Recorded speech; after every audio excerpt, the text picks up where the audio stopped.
بسم اللہ الرحمن الرحیم وما تکون فی شأن، اور آپ نہیں ہوتے ہیں کسی حال میں، شأن مانا حال، وما تتلو منہ من قرآن، اور وہ جو پڑھتے ہیں آپ قرآن، ویسے تو اللہ آ رہا ہے، اللہ سے پہلے سب نافی ہوتے ہیں، نہیں ہوتے آپ کسی شان میں اور نہیں پڑھتے ہیں آپ کو قرآن، ولا تعملون من عمل، نہ عمل کرتے ہیں کوئی عمل، الا کلنا، مگر ہے ہم علیکم شہودا، تم پر حاضر ناظر۔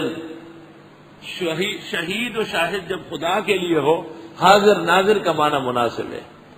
استفیدون فیہ، جب تم لگتے ہو اس تلاوت میں، اس عمل میں، وما یعزب عن ربک من مثقال ذرۃ، نہیں چھپ سکتی ہے تیرے رب سے ذرہ برابر زمین میں، ولا فی السماء، نہ آسمان میں، ولا اصغر من ذلک ولا اکبر، نہ اس سے کوئی چھوٹی چیز نہ اس سے بڑی، الا فی کتاب مبین، مگر وہ لوح محفوظ میں ہے۔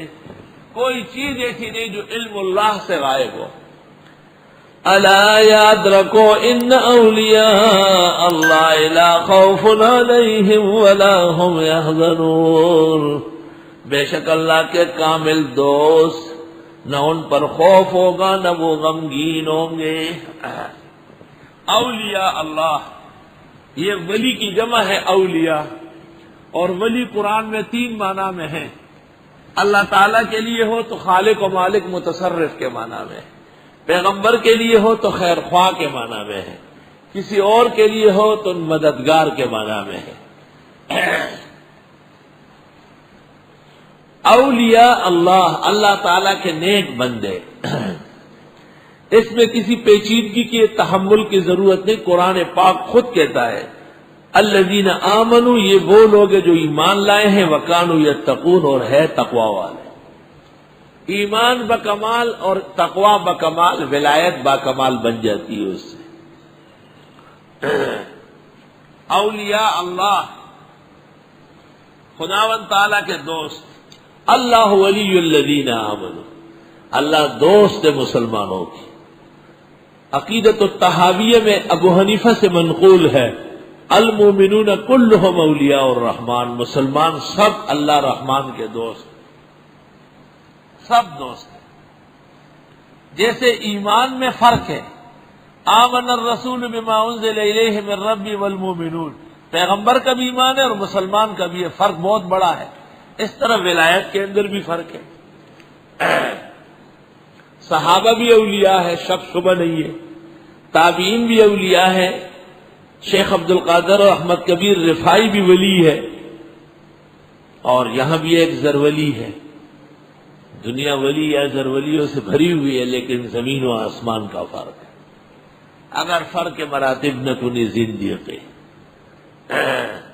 عبد الشکور دین پوری تشریف لایا ہمارے مدرسے، میں موجود نہیں تھا، کہنے لگے ولی بہت دیکھے، آج زرولی دیکھنے آیا ہو، ولی بہت دیکھے، آج زرولی دیکھنے آیا ہو۔ مجھ سے ایک ملاقات میں پوچھا زرولی کا کیا معنی ہے حضرت؟ میں نے کہا مفتی ولی حسن نے اس کا معنی کیا ہے زرولی جامع الدین والدنیا۔ جب مدرسہ بنا حضرت دیکھ رہے تھے خیر و عافیت سے، فرمایا تم تو نام بدل رہے تھے، میں نے بچایا، میرا شکریہ ادا کرو۔ الحمدللہ، ناموں کا اثر ہے بہت زیادہ، کاش کہ لوگوں میں عقل آ جائے۔ یاد رکھو بے شک جو اللہ کے دوست ہیں، نہ ان پر خوف ہوگا نہ وہ غمگین ہوں گے۔ یہ نہیں فرمایا وہ ہوا میں چل رہے ہیں، نہ یہ فرمایا وہ دریا میں تیر رہے ہیں۔ اگر بہوار می روی مگس باشی، اگر بست ہے آب می روی خس باشی، دل بدستاری کے کسے باشی۔ اگر ہوا میں اڑے تو مکھیاں نہیں اڑتی، اگر سطح سمندر پر تیر رہے ہو ڈوب نہیں رہے ہو تو خس و خاشاک کہاں ڈوب رہا ہے، وہ بھی تیرتا ہے۔ کوئی دین کا کام کرو تاکہ انسان بن جاؤ، نخرے فخر کی ضرورت نہیں ہے۔ شیخ مجدد الفسانی رحمت اللہ علیہ اپنے مدرسے میں بیٹھے تھے، کچھ لکھ رہے تھے، ایک فقیر آیا دے دو کچھ خدا کے واسطے. مجدد صاحب نے کہا چل کوئی چیز نہیں ہے جا. اس نے کہا نہیں جاتا ہوں، اور زمین پہ ایسی چھلانگ ماری، زلزلہ آ گیا. مجدد صاحب لکھنا چھوڑ کے لکھنے لگے.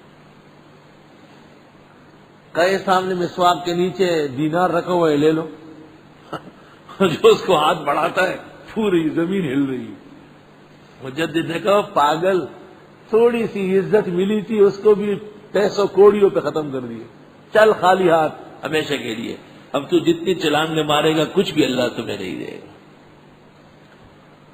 معین الدین چشتی رحمہ اللہ کا ایک خلیفہ ملنے آیا، سام کی پگڑی باندھی، درمیان میں وہ جو موٹا سانپ پر وہ ہوتا ہے نا، کیا کہتے ہیں سمندر کے کنارے جو ہوتا ہے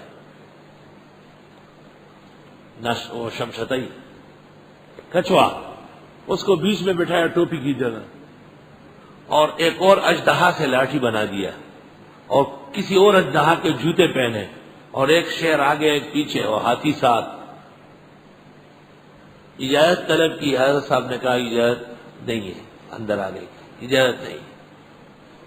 وجہ پوچھی، فرمایا تھوڑی سی روشنی ذکر کی وجہ سے اس لیے ملی کہ اللہ تعالیٰ کے مخلوق کو تکلیف پہنچاؤ. چلو اب میں نے خدا سے کہہ دیا، تیری ساری عزت سلب کرا دی.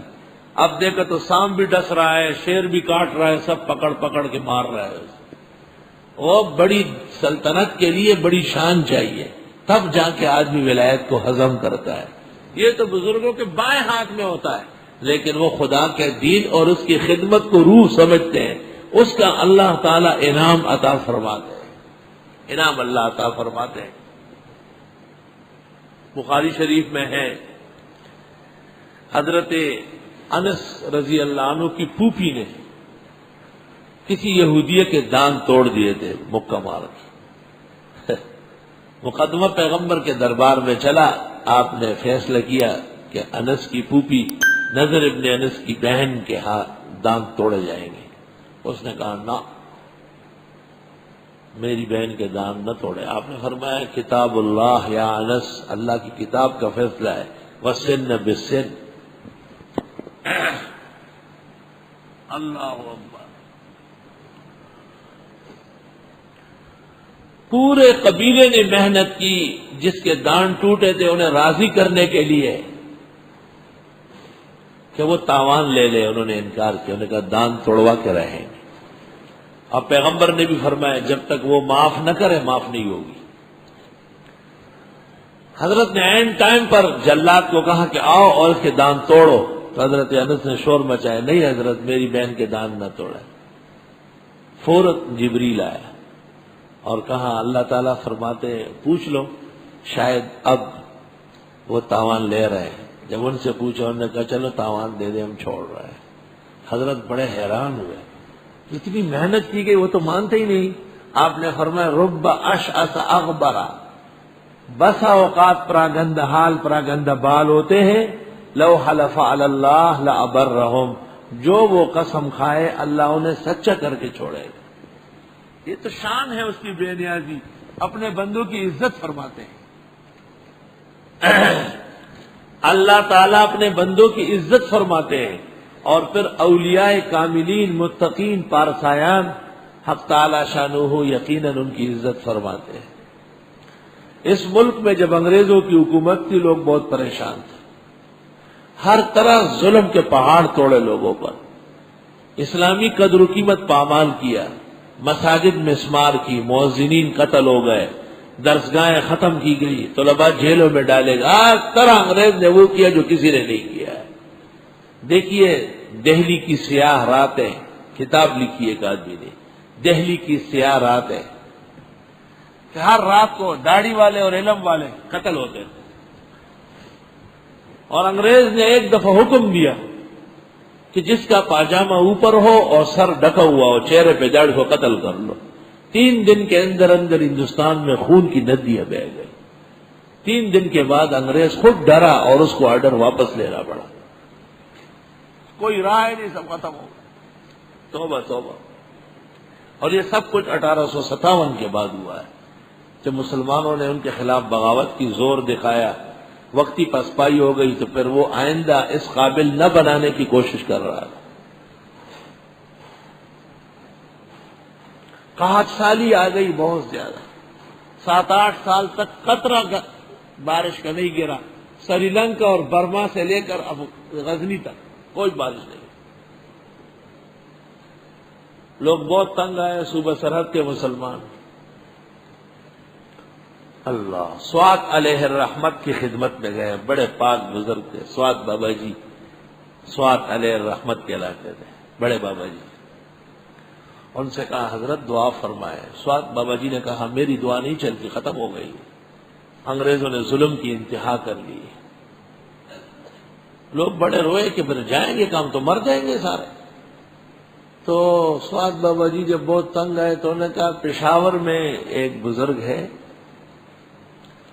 لباس عورتوں کا پہنا ہوا ہے، ناک میں نتنا ڈالا ہوا ہے اور طبلہ ہاتھ میں ہوتا ہے ہر وقت. کسی طرح اس کو راضی کرنا ہے کہ وہ کہہ دے کہ بارش ہو، خدا برسا. اس کی چلے گی اور کسی کی. اس نے بہت قربانیاں دی. لوگ بڑے حیران پریشان. وہاں سے چلے آ گئے.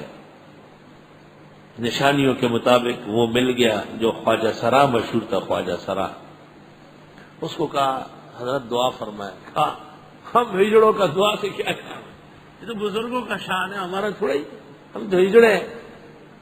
انہوں نے کہا نہیں، ہم سوات بابا جی کے پاس گئے تھے، انہوں نے بھیجا ہے. کہا سوات بابا جی نے بھیجا ہے.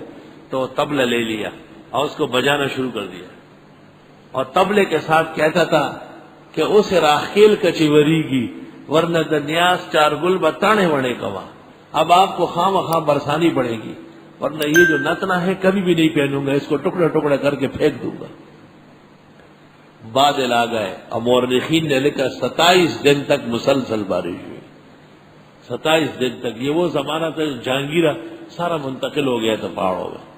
یہ وہ زمانہ تھا. یہ سب نہیں ہوتے کہ ہر خواجہ سرا کو اب راستے میں پکڑے. یہاں 12 بجے رات کو بن ٹن کر کے ایسا نکلتا ہے، لوگ اس کو گاڑیوں میں لے چلتے ہیں. بد فعل بد چلن.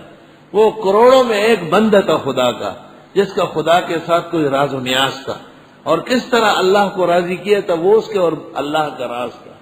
خود سید علی حجویری نے مجھے ایک موقع پر کہا ہے خواب میں کہ ہم بعض مشکل کام کرتے ہیں جان بچانے کے لیے، ہم اپنا مقام بچا نہیں سکتے، لوگوں سے پردہ کرتے ہیں بہت زیادہ. اولیاء کی عجیب شان ہے، مگر متبع سنت و شریعت ہمیشہ ہوتے ہیں، اور اتباع سنت ان کی ایسی شان کی ہوتی ہے جو کوئی اور نہیں کر سکتا ہے. آلوسی بغدادی نے بھی کچھ واقعات نقل کیے روح المعانی میں. ایک شخص کا واقعہ لکھا ہے کہ وہ کلمہ پورا نہیں پڑھ سکتا تھا. اشہد اللہ الہ الا اللہ کو اور طرح پڑھتا تھا، اشہد لا الہ الا اللہ کرتا تھا، لیکن کرامات اور خوارق کے عادات اس کے برستے تھے ہر وقت. یہ خدا تعالیٰ کے بعض بندوں کے ساتھ اپنا راز و نیاز ہوتا ہے. علماء دین چونکہ شریعت کے محافظ ہے، اس لیے ابن جریر نے فتویٰ دیا منصور خلاج کے خلاف. منصور خلاج ایسا تھا کہ اس کے ایک ایک قطرے سے آواز آ رہی تھی ان الحق ان الحق. ابن جریر نے کہا پرواہ نہیں، شریعت کے خلاف کیا ہے، میں ماروں گا، میں تو شریعت کا پابند ہوں. تو علماء اس قسم کی چیزوں کو خاطر میں اس لیے نہیں لاتے کہ لوگ جانتے نہیں ہیں، وہ اس سے گمراہ ہونا شروع ہو جاتے. ورنہ اللہ نے ان خاکساروں میں اور پردنشینوں میں اور پراگندہ حال اور پراگندہ بال میں بھی بعض کاملین پیدا فرمائے.